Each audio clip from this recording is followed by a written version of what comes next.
pergunta, as duas seguintes são mais ou menos a mesma coisa, mas eu quero dar o crédito a quem formulou. Mas você pode responder o que eu preciso responder.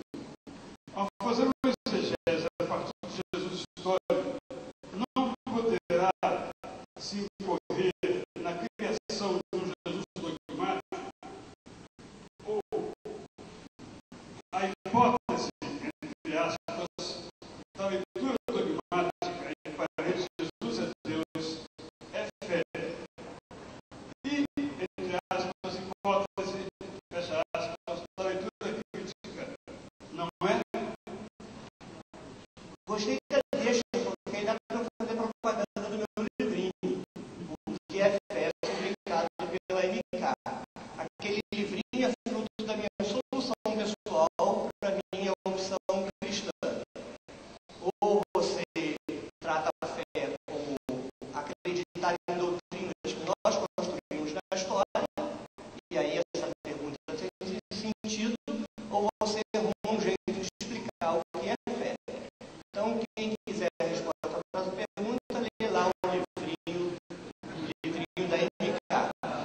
Eu queria sugerir para vocês duas leituras com relação a Dan Brown. Existe um livro chamado Santo Graal e a Linhagem Sagrada, publicado pela editora Nova Fronteira, que é o livro do qual Dan Brown copiou todo o romance dele. Esse livro, Santo Graal e a Linhagem Sagrada, é um romance que faz parte de um estilo moderno de romance. É romance de ficção histórica. É um romance que é produzido como se fosse história, mas só os desinformados que leem como história. Não é que ele está deturpando a história, ele está objetivamente fazendo uma ficção e vendendo como se fosse história. Vale a pena ler. E um outro livro que vale a pena ler para estudar sobre Madalena é A Construção da Catedral de Notre Dame, que para a maioria dos católicos ortodoxos é Nossa Senhora, mas para os franceses menos ortodoxos é Maria Madalena. O livro chama O Mistério das Catedrais. É difícil de achar, tá? Vocês vão penar para achar. Escrito por um alquimista chamado Fulcanelli. Quem me indicou esse livro foi a professora de História da Arte da UERJ.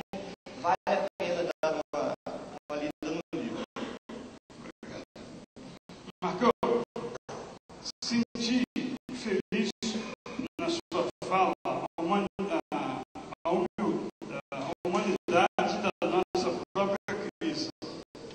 Veja atrás dela a crise da espiritualidade. Então, o que é espiritualidade para você?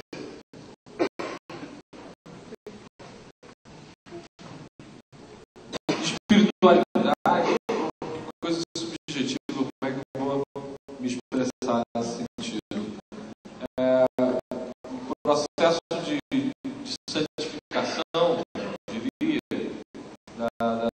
esse estudo, esse mergulho que o Oswaldo faz em casa com a esposa dele, a colocação na prática desse relacionamento com Deus,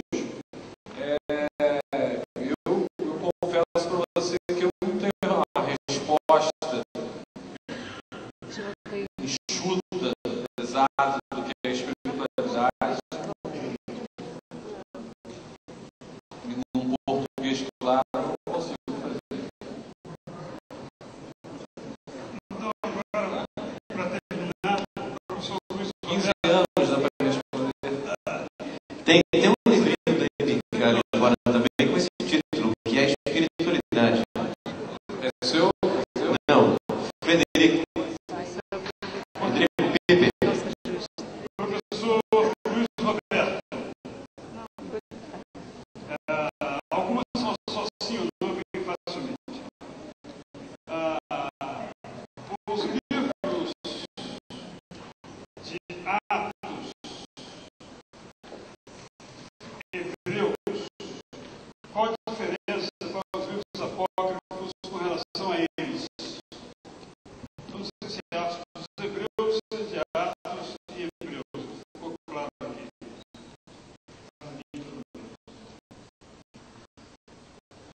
agora para você.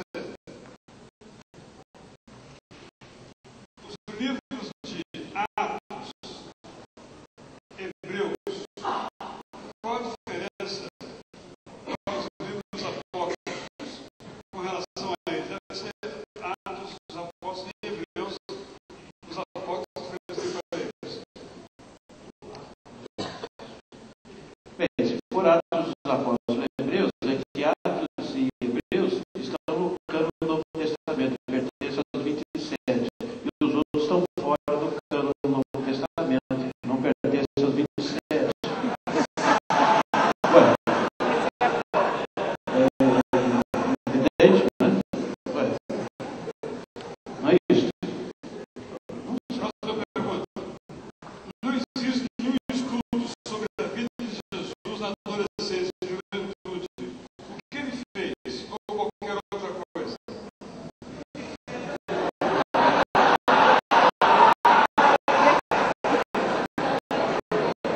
Eu sugiro você escrever uma obra de ficção contemporânea. As informações canônicas nos levam de que ele teve um crescimento normal, uma vida sadia, normal na sua juventude, que foi criada no ambiente sinagogal de Nazaré, se tornou um nível de rabino muito jovem e conceituado em sua comunidade, e conhecido no seu esmero junto com a sua família da casa. Mas eu quero aproveitar essa deixa dizendo o seguinte: nada de esquizofrenia teológica, não. O professor de teologia sistemática aqui do seminário, saudoso, a primeira igreja do Rio, pastor Sorém, disse assim: escreva a sua teologia, mas escreva a lápis, para que amanhã você possa apagar ou reconstruí-la. Teologia nós temos que falar, nós temos que escrever. Isso há 80 anos atrás, o último tentou romper o Jesus história do querigma. Na década de 80, todos os textos que saíram sobre teologia bíblica, e eu cito Gold, eles é de importância primal a aproximação e identidade do ministério de Jesus com o querigma. Acontece que a nossa religião, a nossa experiência religiosa não é uma experiência como livro. Embora muitos fazem da Bíblia o Alcorão, ou o livro de Allan Kardec, ou a Bíblia numa forma de amuleto, como alguns da outra América transformaram a King James, onde se torna Deus visível, unicamente visível, no expresso de código literário. Eu acho que nós temos uma experiência de vida. O cristianismo nasce pela experiência de fé, e não de um código moral, legal e literário. Não é o livro que criou o cristianismo, como a Torá criou o judaísmo primitivo. Nós é que nos apossamos, nós é que criamos o cano para exatamente restaurar e permitir um parâmetro do trabalho da nossa teologia em todas as épocas. Nós somos responsáveis de criar a nossa teologia, e não ficar lendo teologia americana, alemã, e ficando sendo adepto desses caras. Nós temos que criar a nossa experiência de fé, porque nós cremos em realidades. E a nossa realidade de fé está fundamentada no Deus que se revela na história. E é sobre essas realidades que temos que desfrutar. A Bíblia não foi escrita para o mundo lá fora. Nós queremos jogar goela abaixo a Bíblia e nós, nas nossas comunidades, entregamos a nossa fé para um líder carismático, temos a nossa cabeceira, hoje é o Lucado, né? Que a gente é apaixonado por ele, é gostoso de ler do que qualquer outro texto da Bíblia, quer dizer, a nossa Bíblia de quarto, e nós transferimos essa experiência de fé. Eu acho que a nossa comunidade e o mundo quer ver duas coisas: vida e a nossa palavra relacionada à vida. É isso que é a nossa pregação. Muda a vida do que ficar preso num código.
Essa linguagem é tipicamente gnóstica, mostrando Deus no Velho Testamento, né, num Deus inferior ao Deus do Novo Testamento. Isso é uma linguagem meio pagã, meio gnóstica.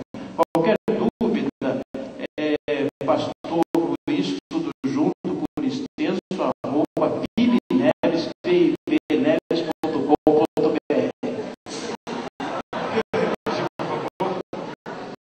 Pastor Luiz, por extenso, PASTOR Luiz com Z, @pibneves.com.br. Todas essas perguntas poderiam ser encaminhadas, eu responderei em tempo hábil. E quem quiser ler meus sermões pode entrar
nossas confusões nascem num espaço como esse, em casas como esta, e em universidades, do que nessas questões letradas. O Espírito trabalha com uma simplicidade tão grande. Jesus preferiu trabalhar muito em casa do que na sinagoga. O texto nos fala isso. Eu acho isso que é a história do Novo Testamento. Eu aprendo isso com Jesus. É usar as casas. Então, o Evangelho sobrevive por si mesmo. A igreja não é detentora do poder do Evangelho. Nós não somos guardiões do Evangelho. O Evangelho que é guardião da igreja. O dia que a igreja se torna guardiã de uma verdade dogmática, ela morre, ela acaba o seu ministério na terra. Nós sobrevivemos aqui graças a esse Evangelho, que é muito maior do que a própria igreja, que não pode conservar a sua mensagem.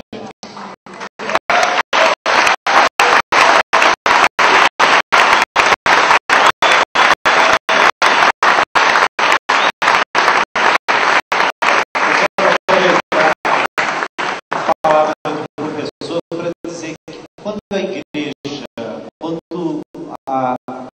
igreja aqui, não como templo, nem como povo, mas como aqueles que são chamados para fora, deixa de ser monumento, quer dizer, deixa de ser movimento, um movimento na direção de Deus, um movimento em direção ao mundo, ela passa a ser um monumento.